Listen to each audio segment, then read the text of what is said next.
Bem-vindo a mais um Diabetes News. Hoje eu vou falar sobre exercício e diabetes gestacional. Tudo que eu sei, todas as alunas que eu treinei que passaram pela diabetes gestacional, o que aconteceu durante a gestação e o que aconteceu depois da gestação. Para quem não me conhece, sou Stefano Pilon, especialista em exercício para diabetes tipo 2 e hoje eu vou falar sobre diabetes gestacional. Se você ainda não é inscrito no canal, clique em se inscrever, ative o sininho. Toda segunda uma sugestão de treino, uma ideia para você fazer um exercício. Toda quinta-feira o Diabetes News, o melhor conteúdo da semana. Eu venho aqui e falo para você. Sem muita demora, vamos já direto para o conteúdo. Vamos passar aqui na tela. 1, 2, 3. Apareceu! Esse artigo, se eu não me engano, saiu dia 13 de julho. Então, atualizado dia 14 de julho, então, quarta-feira. O que as grávidas precisam estar atentas sobre a diabetes gestacional. Então, eu vou passar um pouquinho da minha experiência junto com as dicas desse artigo e a gente vai levar uma informação valiosa para você que esteja passando por essa situação e esteja com receio procurando informação de qualidade. Então, para que a gestação desenvolva-se de acordo com o esperado, cuidados são realizados cautelosamente com o início do pré-natal. São os exames que você faz quando você descobre que você está grávida. Como é o caso dos exames que a grávida é submetida para averiguar como está a sua saúde. Um dos testes necessários recomendado a todas as grávidas é a dosagem de glicemia em jejum. Então você vê, para o diagnóstico da diabetes, também é o mesmo exame, você dosa a glicose em jejum. Com ele é possível diagnosticar casos de diabetes gestacionais nos primeiros meses da gestação. E aí ele fala que a gravidez aumenta a resistência do hormônio da insulina. Então, para você que já está aqui no canal, você já sabe. Quando que a pessoa desenvolve a diabetes tipo 2? Quando o seu organismo fica resistente à insulina. Se aqui na gravidez, aumenta a resistência a esse hormônio à insulina, se uma pessoa já é um quadro de pré-diabetes e ela for vir a engravidar, ela merece muitos cuidados, porque essa resistência à insulina tende a ficar aumentada por essa questão que foi mencionada aqui. E aí, todos vocês sabem que o princípio é o mesmo. A pessoa ficar resistente à ação da insulina. A insulina, a função dela é retirar o açúcar do sangue, jogar para dentro da célula. Isso fica prejudicado, consequentemente, na gestação, no pré-diabetes ou no diabetes tipo 2, acontece da mesma maneira. Essa insulina não funciona de uma maneira eficiente. E já vamos para o primeiro item aqui, histórico familiar. Então, se os pais a mãe teve diabetes gestacional, já é um primeiro alerta. Se os pais têm diabetes tipo 2, existe a possibilidade da filha vir a desenvolver a diabetes gestacional. Então, esse é um caso de alerta. Não é 100% das situações, mas existe uma situação de alerta. Que até aqui, o endocrinologista Nelson Vinícius Gonfinetti pontua: o primeiro fator ligado ao surgimento da diabetes gestacional é predisposição genética da grávida, advinda do histórico familiar em que os parentes também possuam a doença, principalmente a do tipo 2, que é exatamente aí que eu te falei. E aí ele vem com algumas situações aqui, Ela segue o mesmo princípio da pessoa que possa vir a desenvolver a diabetes tipo 2, Pessoal diabetes antecedentes pessoal diabetes gestacional, sobrepeso, obesidade, dieta hipercalórica, consumo exagerado de carboidratos, sedentarismo são os principais fatores de risco para o seu desenvolvimento, pontua o médico. Então você vê que muitas das características elas acabam se repetindo. A dificuldade de diagnóstico, aqui ele fala uma coisa bem importante. Uma das características clássicas do diabetes tipo 2 é que a pessoa tem muita sede e urina frequentemente. E aí ele comenta nesse trecho que na gestação, às vezes essa questão fica difícil de você ter essa percepção, principalmente nos últimos meses, com o feto se desenvolvendo dentro do útero da mãe, né, da barriga da mãe, ele pressiona a bexiga, então a sensação de urinar frequente ela é comum, e aí fica difícil fazer esse diagnóstico, por isso que precisa fazer os exames de sangue. E aí, por isso uma análise fetal por meio de ultrassom se mostra tão necessária. Assim, as alterações da gestação que levantam as suspeitas são principalmente quando o bebê está acima do peso da curva de acompanhamento, porque quanto maior o nível de açúcar no sangue, mais glicose vai para o bebê, ele acaba crescendo mais. E o maior nível de líquido amniótico é na barriga, o que chamamos de polidrâmino, completa obstreta. Então, esse é uma dificuldade do diagnóstico, e você tendo um acompanhamento de um especialista que sabe o que está fazendo, não vai ter problema nenhum.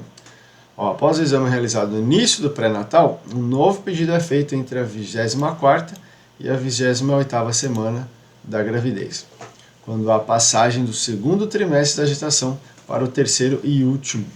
Nesse período, Laura explica que a placenta passa a produzir um hormônio que aumenta ainda mais a resistência à insulina, que pode levar aos níveis de glicose no sangue e ao aparecimento de diabetes gestacional. Então, pode ser que no primeiro exame você não tenha desenvolvido a diabetes gestacional, mas nesse segundo exame, após da 24 semanas, você venha a desenvolver. Então, fique sempre em alerta. E aí ele comenta aqui que o exame consistente numa curva glicêmica em paciente de jejum. Então, como é que funciona esse exame? Eu vou explicar para você. Você está em jejum, você retira o sangue, vê como é que está a questão da sua glicose, faz a ingestão daqui, 75 gramas de destrol, tipo um açúcar, né, que na verdade é um açúcar, depois colhe novamente após 1 hora ou outra 2 horas após. E aí você tem os números de referência. Então, 1 hora após pode chegar menor que 140, 2 horas após menor que 153. Porque isso como que acontece? O seu organismo vai receber uma quantidade de açúcar, o seu organismo tem a insulina que tem essa função, e ele vai retirar essa questão do açúcar. Se ele demorar e tiver números acima, significa que essa insulina não está funcionando direito. Então a lógica é essa: você coloca açúcar para dentro do corpo e espera para ver a sua reação. Se ela for lenta, significa que você tem resistência à insulina. Se ela for dentro dos níveis desejados, dos números que eu acabei de falar para você, é que o seu organismo está reagindo de uma maneira eficiente. As mudanças previstas no dia a dia. Com o diagnóstico positivo de diabetes gestacional, a primeira intervenção dos especialistas em relação aos hábitos do dia a dia. Então, deu o diagnóstico de diabetes gestacional, vamos precisar ajustar algumas coisas. Deixa eu selecionar aqui. A gestante tende a ser encaminhada para um acompanhamento nutricional, em que o cardápio específico será montado para ela e o bebê. Então, entre as principais mudanças dessa dieta, Laura cita diminuição do consumo de açúcares e a substituição. Essa parte aqui eu não concordo muito, né? E vocês sabem que quando eu não concordo eu falo. Então, diminuir a questão de açúcar, isso é uma questão óbvia. Se você está resistente ao açúcar e esse açúcar está trazendo malefícios para a sua saúde, que a glicose está lá em cima, você diminuindo o consumo, logo você vai estar trazendo menos malefícios para você. Então, vamos falar com açúcares. Agora, os carboidratos, que ela fala a substituição do integral dos brancos para os integrais, às vezes a diferença ela é muito pequena.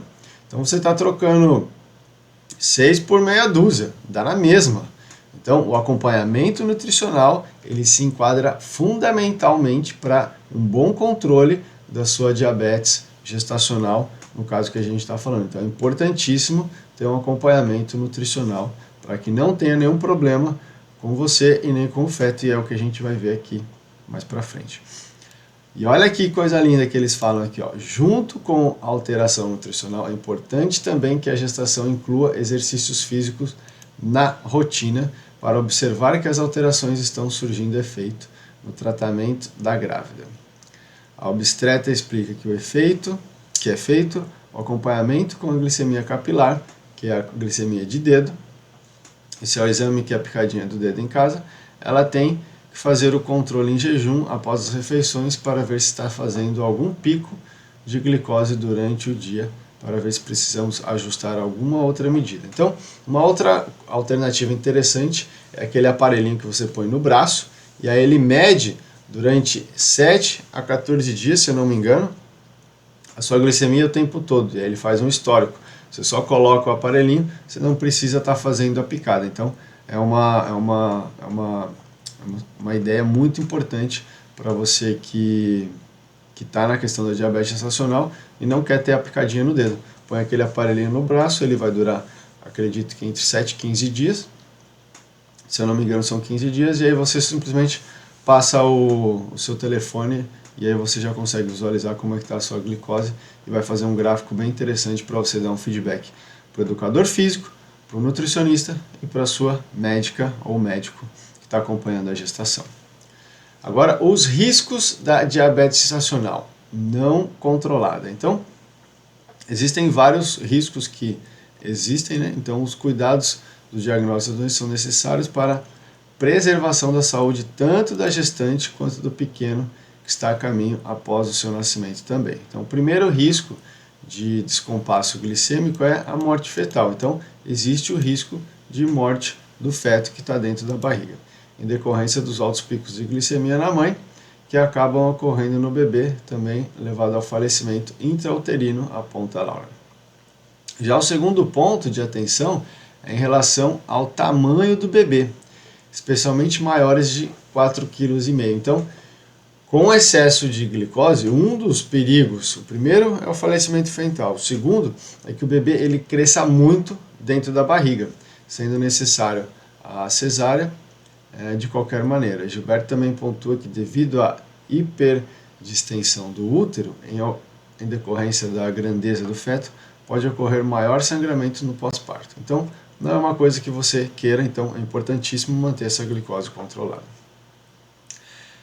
Agora, uma parte bem importante aqui, que muitas pessoas sempre me perguntaram. Além disso, logo após o nascimento, o descontrole da diabetes gestacional pode levar o bebê a desenvolver quadros de hipoglicemia. Então, pense que você está cuidando de você e do bebê, que são as pessoas que mais importam, o que pode acarretar com complicações metabólicas para o recém-nascido. 6. O acompanhamento após o nascimento do bebê. Então, muitas pessoas me perguntam, após eu ter ganhado meu bebê, eu continuo sendo diabética? Sim ou não? Então, é isso que eu vou responder para você agora. Depois de 40 dias em que o pequeno chegou ao mundo, puérperas são submetidas novamente ao teste de tolerância à glicose para ser os seus níveis de glicemias voltarem ao normal depois do parto ou se elas continuam diabéticas. A grande maioria ao estado pré-gestacional deixando de ser diabética, mas precisamos ter certeza, enfatiza a Laura. Caso o resultado ainda continue positivo para a doença, é preciso seguir com acompanhamento multidisciplinar e tratamento adequado para manter no controle. Agora eu vou fechar para mim aqui que eu vou te responder várias perguntas. O que muda de um exercício físico de uma pessoa não gestante e não diabética tipo 2 para uma pessoa que é gestante e diabetes tipo 2? Pensa no primeiro passo. A pessoa mais importante agora é que está na sua barriga. Então a gente vai fazer tudo exatamente como o médico liberar. O médico liberou para fazer a caminhada, a gente ajusta a intensidade da caminhada. Liberou para fazer um exercício muscular, a gente ajusta para fazer o melhor exercício muscular, que são os exercícios vencedores que eu uso no método DN+. Então, pensa num princípio.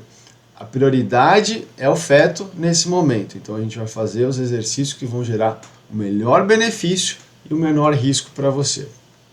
Essa é a diferença. Em todos os casos que eu tive de diabetes gestacional, 100% reverteram após ganhar o feto. Não teve ninguém que continuou com a diabetes. E os bebês vieram com muita saúde. Então, esse é o cuidado que você tem que ter. descobriu a diabetes gestacional, você tem que ter um acompanhamento nutricional e um acompanhamento no educador físico. Junto com o médico, as 3 pessoas vão fazer com que você faça o melhor para a pessoa que está chegando, esse bebê, que é a nossa prioridade. Vai chegar algum momento que o médico pode falar, ó, vamos parar um pouquinho com o exercício, porque eu percebi isso. O exercício está ótimo, pode até aumentar um pouquinho a intensidade por causa disso, daquilo. E aí o educador físico vai poder fazer isso com maestria. Então, esse acompanhamento especializado é fundamental para você que acabou desenvolvendo a diabetes gestacional. Se você quiser ler esse artigo na íntegra, só clicar aqui embaixo do link do YouTube, é uma setinha que tem, vai aparecer ali, você clica no link e pode ler esse artigo. Espero que você tenha gostado, ótimo final de semana, nos vemos na segunda-feira com mais uma sugestão de treino. Forte abraço!